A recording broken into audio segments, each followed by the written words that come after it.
going on, guys? Welcome back to the channel. As we all know it, tomorrow is the NFL draft. So I want to dive right into it for my personal final mock draft.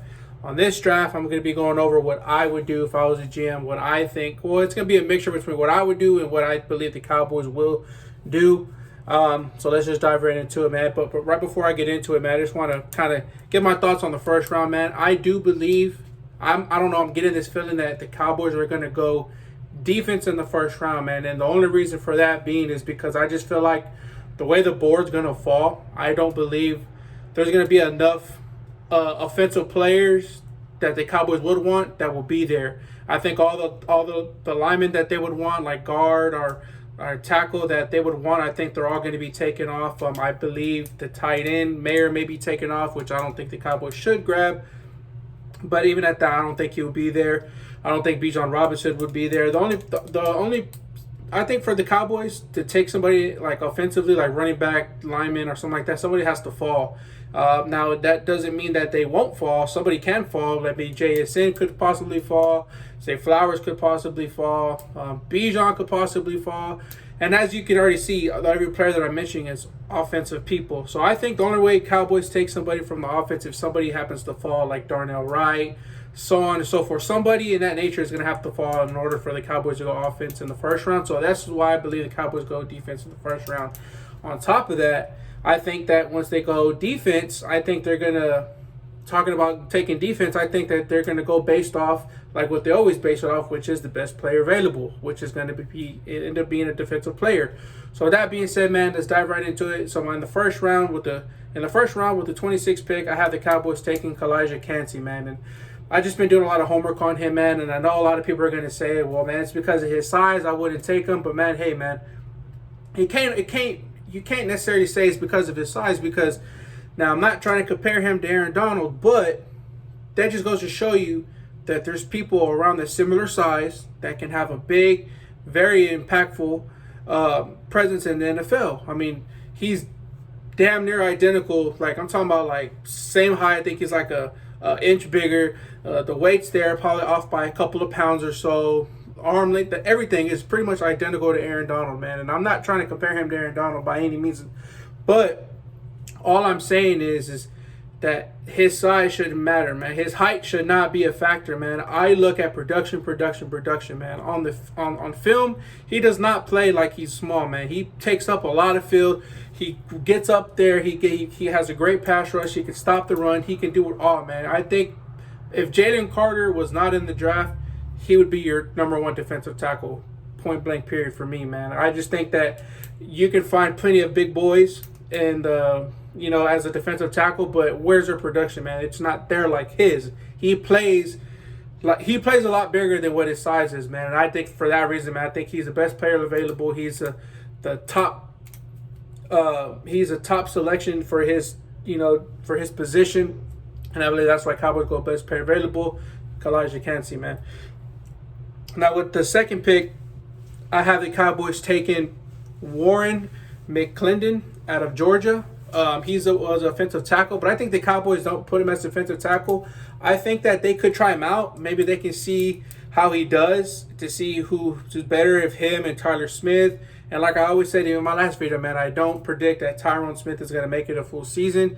You don't know if Steele could possibly not be ready, so you never know. He played right tackle. You could throw him in the right tackle for now.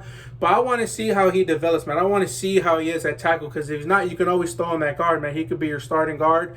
You have Tyler Smith, him, and then Steele eventually when it comes back. Or if Tyrone Smith wants to play right tackle for now until Steele comes back, you could do it like that. Pretty much you could play around with it, man. And I think, with his size, he has a very good run grade. I believe that he could be a very, very good guard, dominant guard. He has size, weight on him. He's powerful. He does good against powerful pass rushers. So I think he'd be a great selection for an offensive lineman to beef up that offensive line, give Dak more time in the pocket, open up the run game. And there you have it, man. Our offense could be a little bit better with depth like that, man. So with that being said, man, let's get to the third round. And in the third round, I had Jonathan Mingo. He slid all the way down in this mock draft. So if he's there in the third round, by any means necessary, I'm going to take this guy, man. Which I think the Cowboys could even take him in the second round, man. But I just think that he has good size, speed. He has great separation. He's a wide receiver out of Ole Miss. And I just think the Cowboys need him, man. Like I said, it's always for depth and injuries, man. You always got to factor in those things, man. Cowboys could draft somebody that you may scratch your head to, but you always got to remember, you got to draft, man, because you just don't know, man. You for one, it's for depth, and then two is for injuries, bro. You never know, man. Somebody could go down in the beginning, middle, and end of the season. You need people, man. We lost Noah Brown. You have to replace him. He was a very good rotational player, man. He was good. And then on top of that, you just don't know what Michael Gallup is like after his injury, man. Hopefully he can be it, because if he's good, then hey, he has 3 wide receivers he can learn from: Cooks, CeeDee Lamb, and Michael Gallup. You can develop Flowers in it, because like I said, Cook's not going to last forever. He's already aging. He's already getting up there, but he can still play. But he can learn from him, man. So it's always good. It's a good problem to have. So that's why I got the Cowboys taking Jonathan Mingo in the 3rd round, man. Let's go into the next one. So in the 4th round, I have Cowboys finally picking their running back with Roschon Johnson, running back from Texas, man. I just think he has good size on him, man. I think he could have been the star running back for Texas, but obviously, you had Bijan in front of him, so that was not going to happen. Not trying to take away anything from Johnson. He's a very good running back. He can catch. He can pretty much do what Bijan Robinson does, but obviously, Bijan is a whole different class. He's one of the best running backs to come out of the draft in these last recent years, and so on and so forth. But like I said, he's still got talent, man. He can still run the ball. He can catch the ball. He can run in between tackles. He has good size on him, man. He'd be a good rotational player from him and Pollard. And then maybe even Rojo learn behind, some of those guys, kind of learn the game and just get in the rhythm, be a bruiser back, so on and so forth. Man, I don't think it's the Ezekiel Elliott replacement, but it's a good complement running back to pair up with Tony Pollard. So that's why I have him taken in the 4th round, man, for as a running back. I think it'd be a good addition for the Cowboys. Give Dak another weapon along with Jonathan Mingo.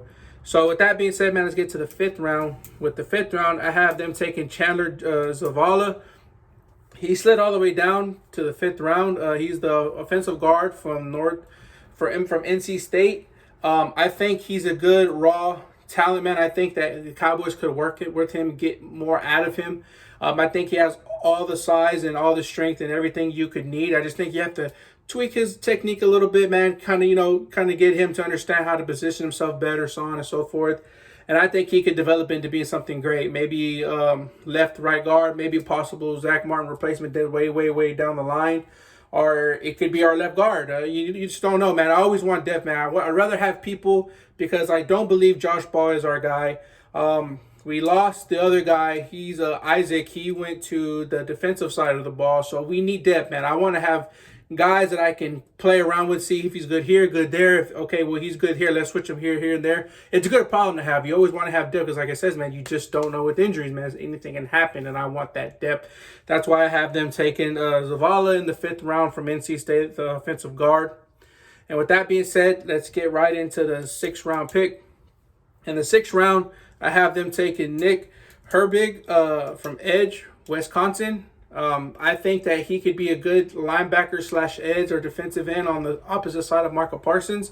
I believe he gives us that aggressive, fast-paced ability, pretty much just like a Michael Parsons, be able to rush the passer, have help on that side. So if Sam Williams is coming off that side, he could be coming along with it on the all-out blitz. And then you have Michael Parsons along with DeMarcus Lawrence on the opposite side. Man, I think that'd be a good little a four-way duo on both sides, man, for have to come in, rush the passer. Then you have Kalijah Cansey coming up the middle with Osa or Jonathan Hankins, man. Dude, I think that'd be a strong defensive front right there, man. I just think, like I said, it'd be like having another Michael Parsons. No, he's not talented like him, so on and so forth, but he has all the attributes that you would want to pair up with him. I think he's pretty much what Leighton Vander, like he'd be like a Leighton Vander Esch if he was a little bit more on the physical and faster side. And that's why I have them taking him out of Wisconsin, the edge. And then for my last pick, man, I finally got the Cowboys taking a tight end, man. And for the reason why I pick in the tight end for the 7th round, man, I just think that the Cowboys feel good about who they have now and Jake Ferguson and Hendershot, man. I think the Cowboys love the young tight end duo. I believe that they're going to let them fight it out, training camp, so on and so forth, just to see who's better. And I just think you throw in someone like him in the rotation, like I said, you always I want the Cowboys to draft to create competition, man. I don't want nobody feeling too comfortable, man. I think Jerry Jones has done that already enough in the past, where if they draft one defensive end that's a star defensive end in the first round or whatever, well, then he feels comfortable because you don't know who's going to come take his job, man. No, man. I want everybody to be in that competition mode. I want them to be like their job is not safe, so they have to perform. You get what I'm saying? Like, man, if you don't create that competition, they don't have that I want to. There's no well, I'll get it next play because I know the next guy's not going to take my job anyway, so it's all right, I'll just do it next play. No, man, if you have that guy that you feel like, man, somebody could possibly take my job, you're not going to take no plays off. You're going to give it 110% because that guy behind you is going to take it from you. And I think the Cowboys need a draft for that. I want great competition and everywhere. Cornerback, safety, defensive line, offensive line, hell, even quarterback, bro. I don't want Cooper Rush to be like just chilling out. Well, I don't got to take it that serious. Or Dak too, bro. I mean, you got to have that urgency, bro, because it just makes you not want to do anything because you just know your job's safe. You know what I'm saying? So there's no urgency to do anything. There's no wanting to get better because there's no reason to. You're comfortable. Oh, well, I already got paid. Well, nobody, like I said, the next guy behind me ain't going to take it from me. So there's no motivation to be the top player in the NFL. Michael Parsons is playing like it. DeMarcus Lawrence is wanting to play like it, but age is coming up on him, so I can't fault him for that. We need the dog mentality, bro. We need young, fast players, bro. We need aggressive players.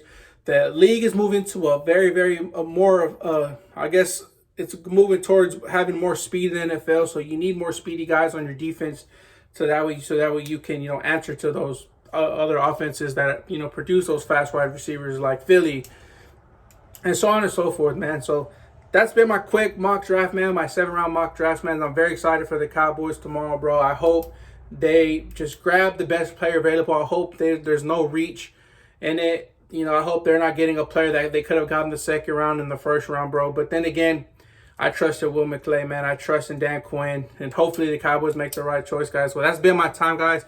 Like, comment, and subscribe to my channel if you see this.